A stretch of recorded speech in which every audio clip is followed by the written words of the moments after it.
Today is June 16, 2024 and I want to greet you and happy Father's Day po sa lahat po ng ama ng tahanan, sa mga tagapundi ng ilaw at gayon din naman sa mga haligi ng tahanan. So sa papa ko, Alfredo Maximo Sr., yan, tatay ko yan. Happy Father's Day sa'yo at belated 50 wedding anniversary sa inyo ni Mama Cora. Kayo po, Papa, ang tunay na inspirasyon para sa akin. Imagine nyo, umabot kayo ng 50 years anniversary. So talagang, dyan po ako nagmana. Talagang straight yan.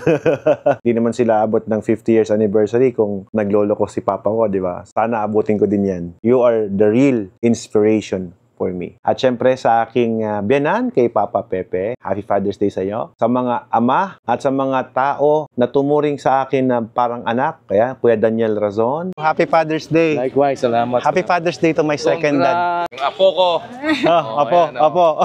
Marami kayo, hindi ko kayo kayang isa-isahin. Marami kasi ang nagturing sa akin na adopted son ako. So maraming salamat po sa inyo and Happy Father's Day po sa inyo. Keep inspiring other people. Gaya ko po, sobrang na-inspired nyo po ako. Kayo po ang hero para sa akin. Dahil po sa inyo, kung bakit ako nahulma, kung bakit ako naging ganito, kung bakit ako naging matatag, kung bakit ako naging matagumpay, it is dahil yan sa mga tatay at ama na nasa paligid ko. Kaya sa lahat ng ama, isama mo na ang may likha, ang kataas-taasang Diyos. Happy Father's Day po sa inyo at maraming salamat at tandaan nyo po, mahal na mahal ko po kayo. At syempre, palagi tandaan, dahil Father's Day ngayon, pagbigyan nyo na ako, may baon ako para kay Ella.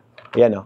Ayan. Huwag nyo kakalimutan to. Available to sa mga Mercury Drugstore at FDA approved to. Ayan. King Tut. Multivitamins for men. So, Happy Father's Day. Pag mahal mo, King Tut mo. Puto ka na. Alfred Watermax. Ciao.